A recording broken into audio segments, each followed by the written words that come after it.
Hello, welcome back to our spiral dynamics study. We are now moving into the sixth level, which is green. I'm here with Kimberly LaPointe, who's been journeying with me in this, and Michael Ellis. So green is the sixth level, and it happens to be the very last of the stages of the first tier. We'll only go into one more study, one more stage, and that'll be yellow, but that's the beginning of a second tier. And actually, we find that the biggest jump in spiral dynamics to date, in the unfolding of consciousness, is between green and yellow. So it's really important that we understand green. It also, I think, as we are unfolding particularly blue level, the traditional level, orange, which was a success level, and now green, we in our own culture see these three levels most at work in people, especially adults, and frankly at work in a lot of the social conflict that we see a lot. We're just a few weeks now away from the 2020 presidential election, and so we've just had an overwhelming dose of this conflict between these various stages. And so I hope that as we look at green, it's going to come in clearer for you. Stage green is sort of the cutting edge of consciousness development in our own culture. So it's very, very important to understand it. So I'm going to turn it over to Kimberly LaPointe, let her begin to take us through the overview part, and then we'll dig a little deeper in a few minutes. Thanks. So yeah, green is a return to that communal feeling. It's a postmodern stage. It's a fulfilling stage. It's a caring stage about your community and the people around you. It's very pluralistic. It views, sort of everyone as equally important. And it's a reflective stage about yourself, your place in the world, your place in the community. As we've kind of been on this journey, the blue world is about power and control and order, and the orange world was returning to that individual to be about accomplishment and success and achievement. And then green, like we see when we go through these waves, is really a reaction to that. It's a return to feeling not so much about your own individual achievement, but about sharing, those resources that maybe you've obtained or that you feel like your community has obtained, around. It's about a spiritual and emotional and psychological and rational growth in terms of human potential and what we can do for each other. It's about what everyone in the whole world and everything that we're capable of becoming, in terms of an interconnectedness. Stage green, it comes on the scene relatively recently, about 150 years ago. Most prominently in the Western world, green tends to be something that you have sort of a luxury for.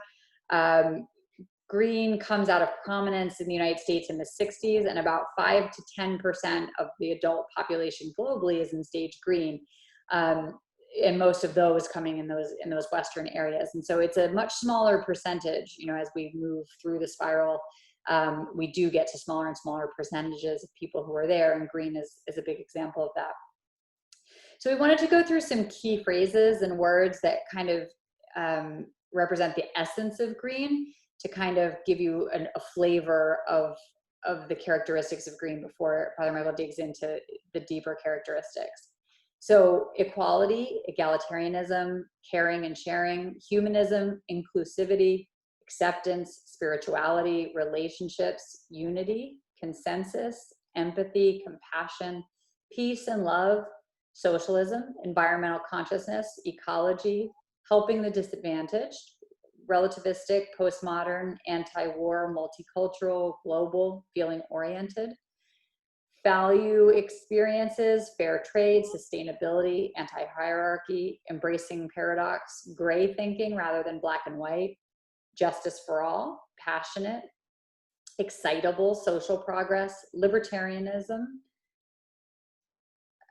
group-focused, personal development, heart and soul kindness, mercy, leniency, gender equality, racial equality, economic equality, anti-materialism, anti-consumerism, anti-greed, social conscious, activism, protest, diversity, multiculturalism, common ground, cultural humility, which would be the opposite of cultural exceptionalism and thinking that your culture has it all figured out as opposed to others. Cosmopolitan, pacifism, warmth, harmony, sensitivity, the feminine and feminism, teamwork, dialoguing, recycling, protecting the vulnerable, helping the downtrodden, redistribution of wealth, open-mindedness, cooperation instead of competition, health food, and intuition over logic and data that we saw so prominently in orange. So how does orange move to green? Orange may have achieved some success. The society is now wealthy, accomplished, invented a lot of things, acquired a lot of toys, met a lot of goals, and yet when they get to the end or they get to the top of orange or they achieve what they set out to achieve either individually or collectively, you might feel like it's not everything you hoped it would be, or it had a set of unintended consequences. So there starts to be a feeling of there has to be more than this. It's an emptier feeling than you wanted it to be. Orange sees that more things and money don't really solve all of the world's problems, certainly don't solve emotional problems. All these can initiate a quest that leads into the stage of green. Orange is again that individual stage and the possible isolation that it can lead to, because remember that in orange you're prioritizing work and achievement over sort of the relationships in your life, both sort of immediately and personally and also to your community. So the isolation can wear thin and you can, hunger for a deeper connection. Orange largely jettisons spirituality and mysticism or a sense of a higher power in favor of the rational and the scientific and the data-driven. And a crisis or just the waves of life itself can reopen an interest in searching for a higher meaning or purpose or a spiritual dimension of life. Orange might participate in some spiritual practices like yoga and meditation and self-help pursuits, but it's, as we talked about last time, for different reasons. It's kind of all about the brain and a consciousness state rather than a connection to something higher. In orange, these practices might even be used for the purpose of gaining a competitive edge in life. In green, it's for the sake of personal balance and being in tune with the spiritual world and the development into being a more loving person. Orange can begin to notice the inequalities, which can be found in blue and orange, and be attracted to equality and inclusion. Orange may also notice that the overconsumption that leads to all that achievement and invention is exhausting resources around them. It's in fact harming the planet. So these practices are unsustainable and have to be addressed for the sake of the planet and all the lives on it.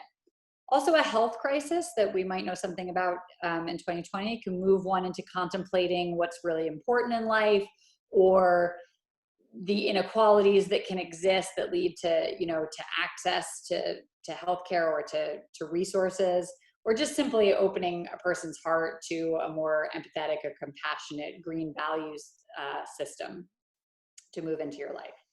Father Michael is going to take over some of the key characteristics. Yeah, when Kimberly gave all those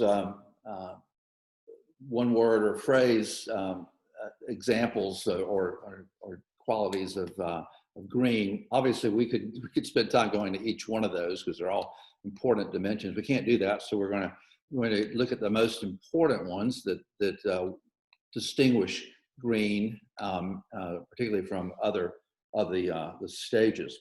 So the first one we want to talk about is the focus on sharing sharing, caring, and feelings. Okay, so green, we've talked about this with orange. It represents a swing from the rationalism that we saw in orange to a much softer world of feelings, of care, concern, and sharing.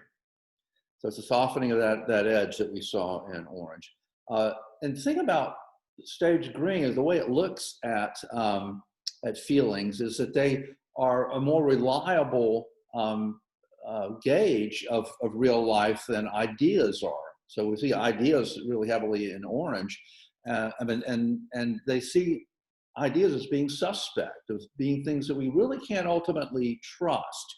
And so what green wants to do is look at similarities rather than the differences because ideas create these divisions, right? So some has one idea, one has one idea, another person has a different idea, and they can conflict with each other. Again, black and white, where green wants to see the gray and see the value in all these particular things. And so it's suspicious of ideas and very, very open to feelings. Feelings don't separate us, they actually unite us. Ideas separate us. Feelings pull us together in the view of green. You just think about the various religious systems that we have in the world, and they each have a truth claim, right? And those truth claims are often at odds with one another. And so there are these positions that are there. Well, again, green looks at that and says, these are the ideas that are separating us. And so it wants to soften all of that in particular ways and look at the roots for those particular conflicts that may create division, deeper conflict, even violence that we see around the issue of ideas. So the idea of feelings are seen by green to be universal. These different ideas are not, they would see as being, even though they make a truth claim that these things are universal, nevertheless, they see that they're different. They can't all be universal, right? But they see feelings as something that's universal. If somebody feels sadness, no matter which country they're in or culture they're in, sadness is sadness is sadness, or happiness or joy. So they're reliable in the thinking of green. And so green has empathy as its focus, not just sympathy, not merely feeling sorry. They really want to share and care at a level where it brings forth a relationship between that is not just feeling sorry for somebody merely, but rather to connect us to one another. And feelings are those connecting points for green. So green wants to encourage feelings as a binding agent between people of the world. Now remember that we've seen that there's an ever evolving reach that each stage has in terms of who's included in what is our group. And so we're now seeing it move to the whole world. Now it actually does that in orange, as sort of theoretically we see that there's the idea that all the people in the world have a degree of unity, are important. But in terms of experience, it's very different often for orange. In green, we get it very experientially. So it has to do with feelings, but also gestures that express these various feelings. Feelings like of love and acceptance. Like you see, for instance, very green thing would be on a college campus where you have a hug station where you can get free hugs if you want to. That would be that demonstration of that green would see as important. Now, one of the things about green is it does have, every stage has its limitations and its difficulties, which is why you would evolve to another stage potentially because of the problems at a particular stage. And one that green really has is kind of naivete. Now, I've heard this story several times, but I've been unable to locate the source of this, so take it with a grain of salt. But certainly, would be a greenish sort of unfolding whether it's true or not. And this story talks about some people, there were young people that were in green, and again they saw this tenderness and this affection as being something that everybody needs, and lacking that, people will express other values that are more destructive. And so they had the idea that ISIS, when it was going full bore, that what these ISIS fighters really needed was that tenderness and to have some hugs. And so they made it their mission to go to Syria and to find some ISIS fighters and give them hugs. And as the story goes, what happened to them is that that was not well received, and that they lost their lives, which would be very, very tragic. But had they understood spiral dynamics and realized that those folks are in purple and red over there, and they're going to look at this whole thing extremely differently, then there might have been a very different outcome there. And so we have this caring and sharing. And another aspect of green within this is that, again, everybody's included, and everybody's feelings are equally important. And I saw this illustrated one time. It just happened to be, I had C-SPAN came across the screen, and it was interesting because it was some sort of a kind of a pretty radical socialist group. This was in the United States that had some kind of a gathering, maybe 300 people there, I would say.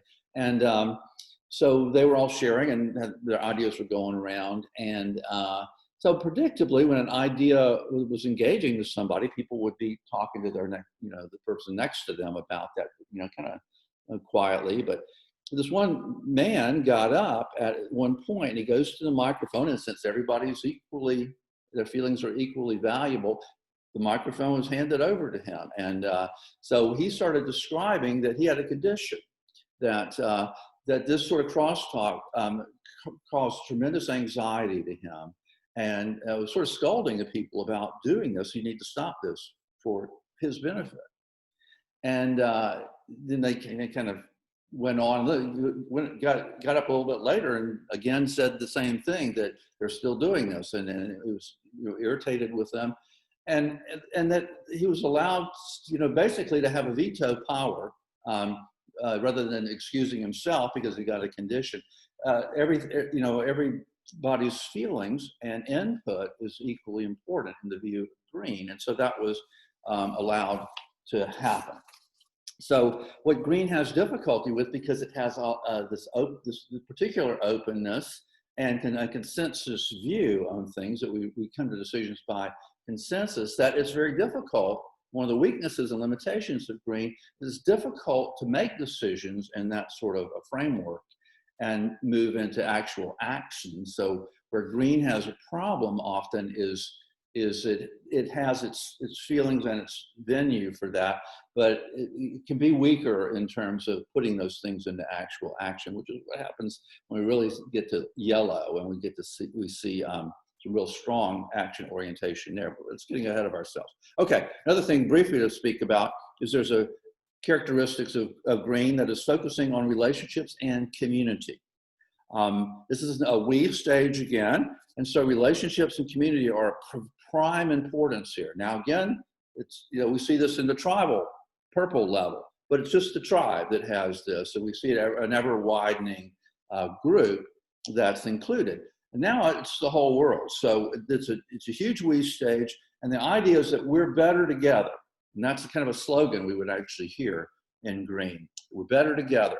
So, we bind together, we have community, we encourage that community, that everybody, every single individual has a contribution to make to the whole. And so what we want to do is create an environment in green to encourage and enable that contribution to the whole, to make it stronger. We're better together, right? And there's a very green slogan we've seen during this COVID-19 that we're in, this pandemic, that we hear that we're all in this together. And that's a very green statement to make. And it's true, we are all in this together. But, again, it's that community, seeing that whole thing as everybody is in community together. So what green focuses on in terms of relationship and community is that it will sacrifice self now for the sake of the community. So that's its focus. Okay, another aspect, characteristic of green is inclusion, equality, and egalitarianism. Now, again, green sees every single individual as having equal value, which means everybody needs to be valued equally, right? So it might have the idea that we're colorblind, for instance, will be a very green idea. So the idea is that no one should be left behind for any reason. Whatever their limitations are, they cannot be left behind. We need to go on this journey together in green's view.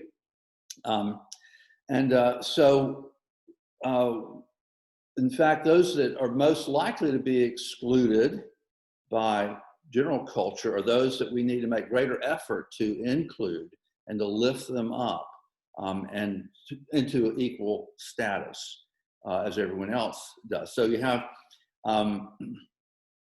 people, say, with disabilities or different genders, sexual orientation, education differences, income disparities, nationality, racial differences are all reasons to be excluded in earlier stages.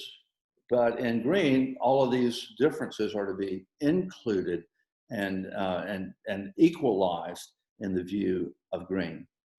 So a very modest example of how this would work out, which we've probably all seen, is that, when we look at children and their development, they develop at different stages, particularly physically. Well, in all ways, physically, I'm speaking about here. And so some kids have a different genetic makeup physically, different drives and interests, and different levels of competitiveness, and can be, in fact, superior to other children in athletic contests because of all these different factors. Just as a fact, and to balance this out, because green wants everything equal and leveled out, we then have participation awards that everybody gets, and rather than a hierarchy that ribbons and trophies might signify. So there's a very different view.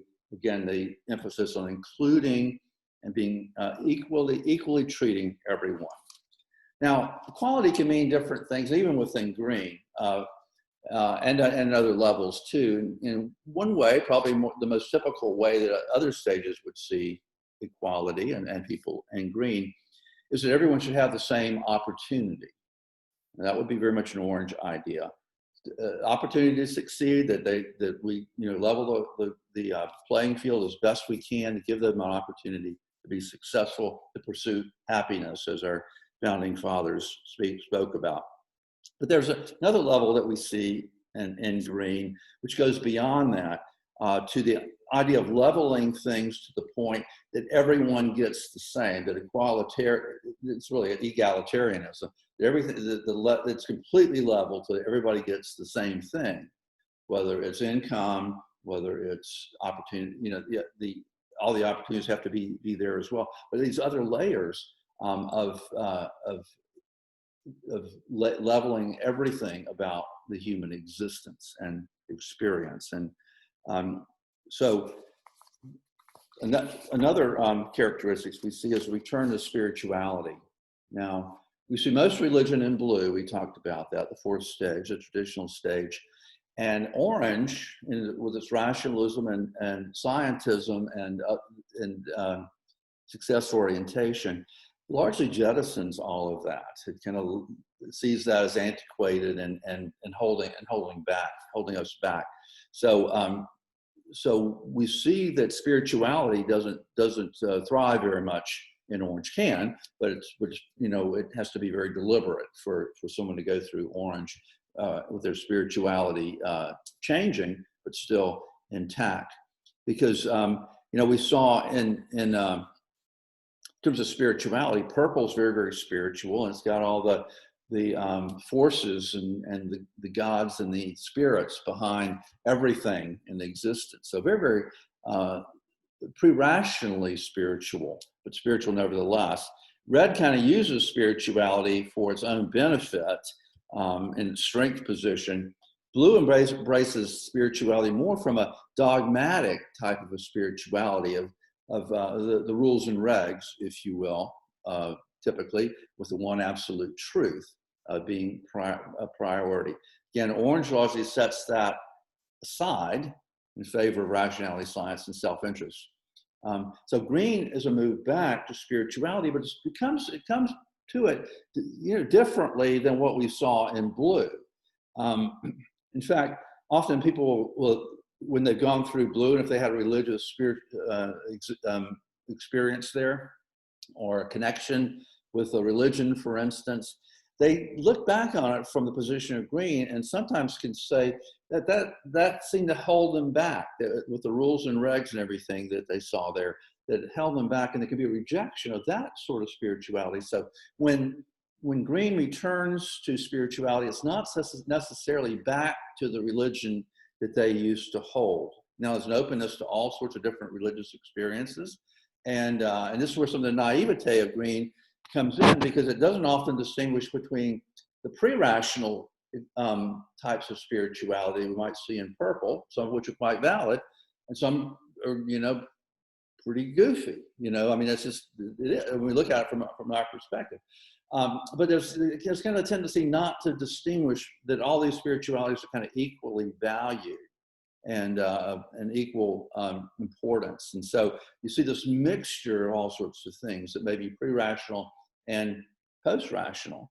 So in fact, a great example of this, you've seen the coexist bumper sticker, right? So you've got kind of a leveling of all these different ideas and religious sort of systems. So you have the C with the crescent of Islam there, and then you have the O as a peace sign.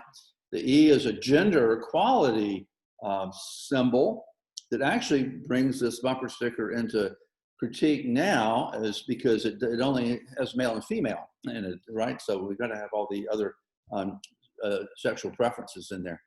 So it's politically incorrect now at this particular point. You see the X is a Star of David from Judaism. The I is actually a symbol of paganism.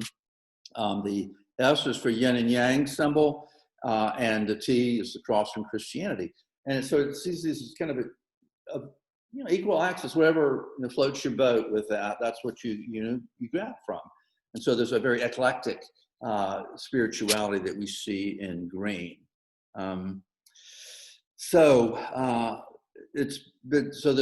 The depth of spirituality is probably different than we may see in other levels, especially when we get beyond in the second tier levels.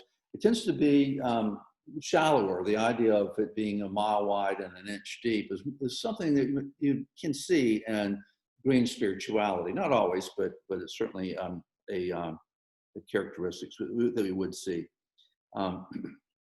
Now, there is a way that one can move through orange if we think Christianly about this, and we'll get more into this when we go through all these stages again from the Christian and religious point of view, and look at that and focus on these particular things. But there we see that you can go through orange with spirituality. It's going to be different than it is in blue, and there's a green Christianity too, but it looks very different. So it can be done, but it also has to be done in a very deliberate fashion. All right, the next concern is environmental concern. As Kimberly was pointing out in the move from orange to green, that orange has been kind of sees the resources of the earth as being limitless, and their purpose for being there is for us to utilize them and continue to utilize them. And as a result, that can begin to harm the environment. So green has a huge environmental focus where it sees now again, the circle's widening ever wider. It's not just all the people of the earth that he sees as one big tribe, worldwide tribe, but it sees all the creatures of the earth and the earth itself as having equal importance and value, and therefore we need to do those kinds of things, be responsible so that the earth is not abused, used, damaged for its own sake, and also for the sake of all of the residents of the earth. So in that way, green is a really good color to select for the mentality of stage green. Then there's the issue of a global focus and multiculturalism. Again, we've got this whole worldwide tribe that we have. Now, again, we see the widening of things in these stages through this first tier. In beige, remember that the circle was just an individual's survival. That was as far as it went. was contained there. And then in the purple tribal level, the tribe itself was the unit that had all of the devotion and focus. But any other tribes didn't have that. They were outside. They were seen as enemies and outsiders and strangers. And then we see in red that kind of maintains some of that structure, but it's utilized by the people that are red leaders. And in blue, you get a wider circle as well, and it can be our nation, it can be our religion, our denomination, our race. It's a larger group, but it's still exclusive in a particular way.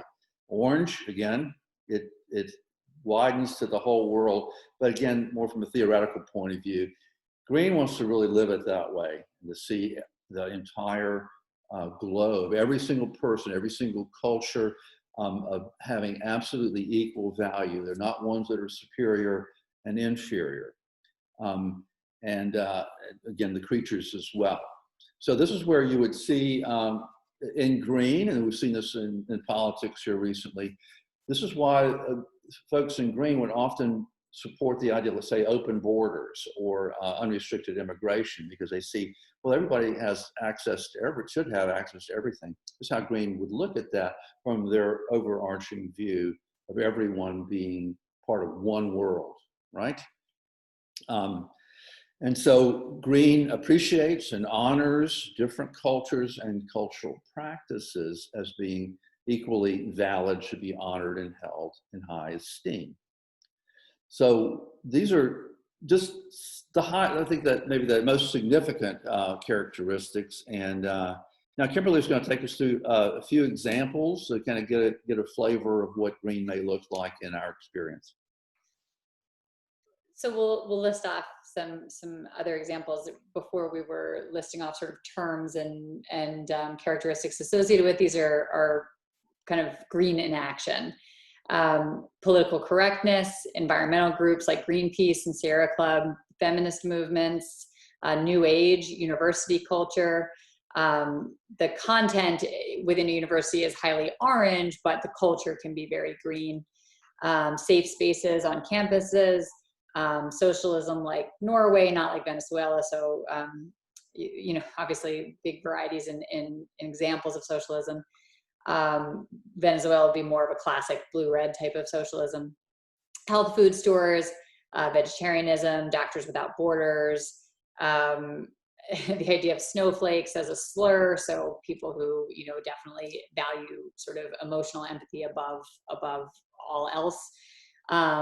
The spiritual but not religious movement, pantheism, karma, reincarnation, hippies, festivals like Burning Man, Bernie Sanders, AOC, Andrea Ocasio-Cortez, the Congresswoman, the Green Party, progressives, many Democrats, Barack Obama, Stephen Colbert, LGBTQ rights activists, the idea of a woke culture, outcome-based educations where there's no grades and only pass-fails, something like Reggio Emilia or Montessori, things that are experiential-based and outcome-based rather than grading.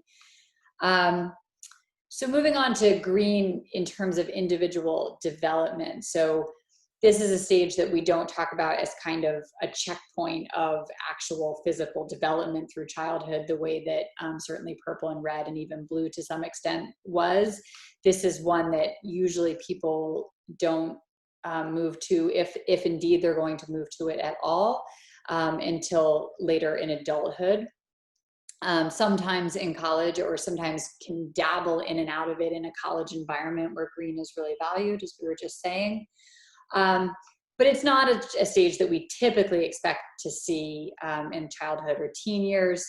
And remember that if you're going to move sort of wholly to a stage, it's very important, if you're going to be a healthy version of that stage, that you don't move out of order, that you sort of move sequentially from stage to stage. And that if you do, it can set you up to be in a complicated and an unhealthy version. Normally, we've talked about the teen years as very red, and then we see them move to blue as they get an idea of being a good citizen, or they sort of fall into comfort with the structures that have been imposed on them. And then the orange stage, maybe, you know, what comes after that as you get more ambitious and you go through that really individual stage. And so then of course green, as we've talked about, would follow orange. But what can happen in terms of a child's development is if you have parents who have already kind of moved through orange, they've achieved some success. Not always, but you know, green I find can be sort of something that you have now the luxury for. You have a degree of comfort and you look around and you move it to a degree green place yourself. And now you have these children and you feel like you have learned something that you want to impose on your children. And so you try to raise children to be straight to green rather than imposing maybe those structures and hierarchies and things that, that we would see in kind of blue, or achievement and work ethic that maybe come in orange. And so when you try to kind of leapfrog children to green, it might be because you see blue as quite restrictive and orange is taking advantage of others and the planet, because when you yourself as a later adult have moved to green, it tends to come with a lot of disdain for those parts of orange and green and a lot of judgment of those. And so you think you're doing your children a favor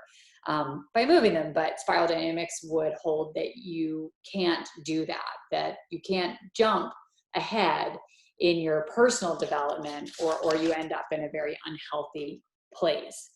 And so maybe developmentally you're still red, you know, there's certain kind of just checkpoints that we all go through as we're growing up, and we have that aggression and that restlessness that come in the teen years and hormone changes, and you have that red aggression, but now you're being sort of taught into green. And so this can set up a really unhealthy kind of mean green version.